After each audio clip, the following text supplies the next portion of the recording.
Wage Labor and Capital by Karl Marx. Section: The general law that determines the rise and fall of wages and profits.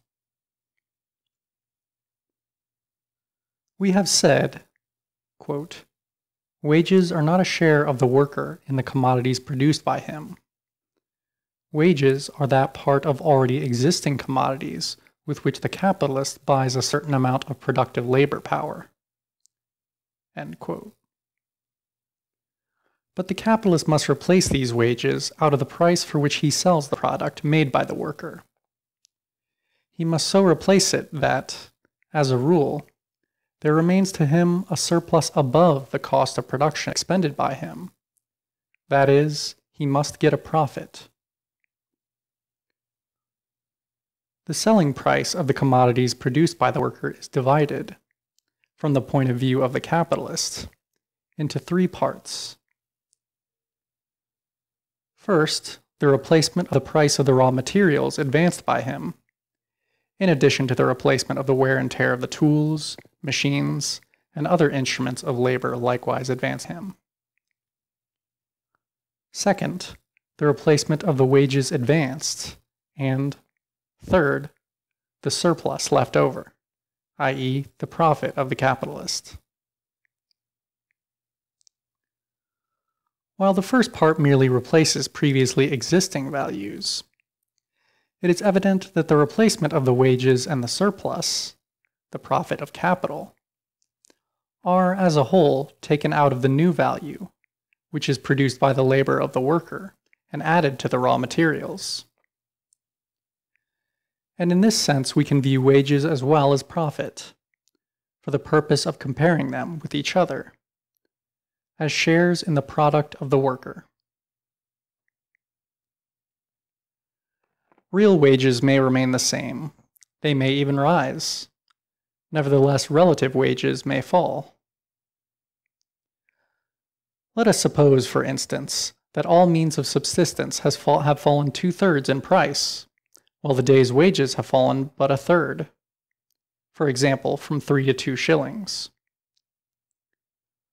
Although the worker can now get a greater amount of commodities with these 2 shillings than he formerly did with the 3 shillings, yet his wages have decreased in proportion to the gain of the capitalist.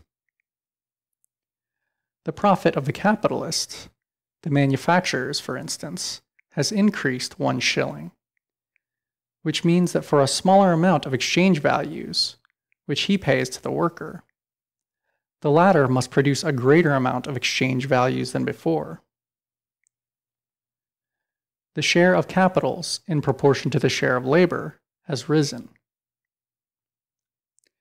The distribution of social wealth between capital and labor has become still more unequal. The capitalist commands a greater amount of labor within the same capital. The power of the capitalist class over the working class has grown. The social position of the worker has become worse, has been forced down still another degree below that of the capitalist. What, then, is the general law that determines the rise and fall of wages and profit in their reciprocal relation? They stand in inverse proportion to each other.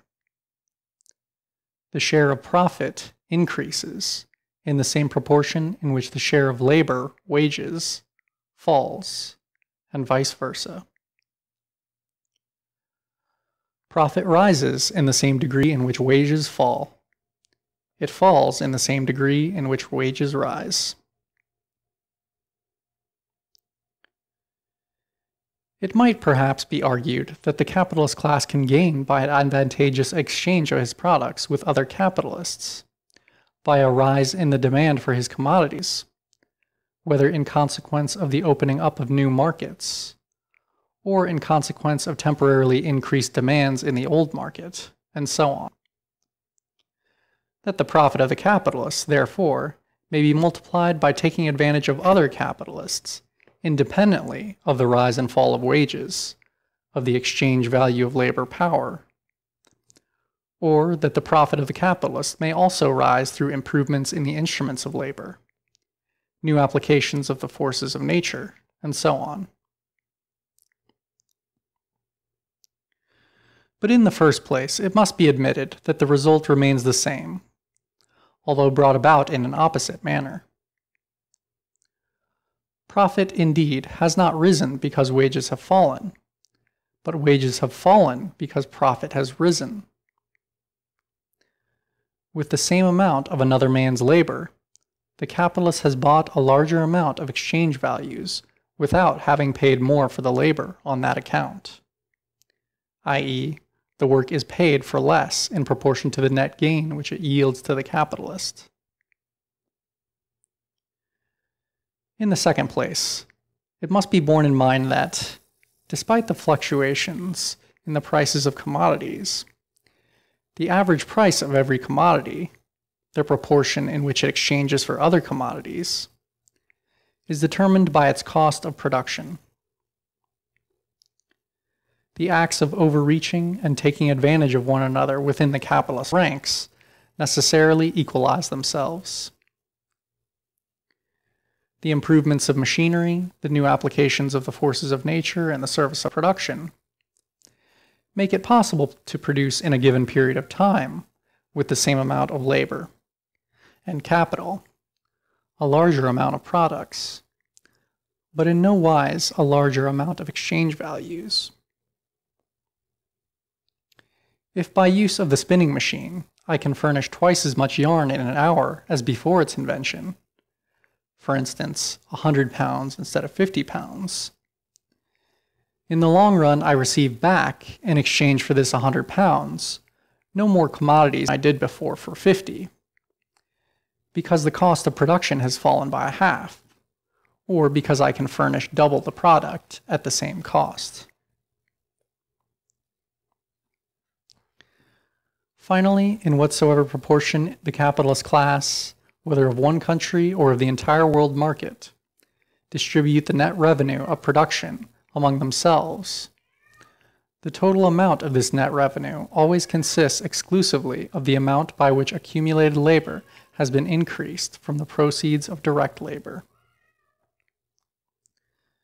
This whole amount, therefore, grows in the same proportion in which labor augments capital, i.e., in the same proportion in which profit rises as compared with wages. End of section.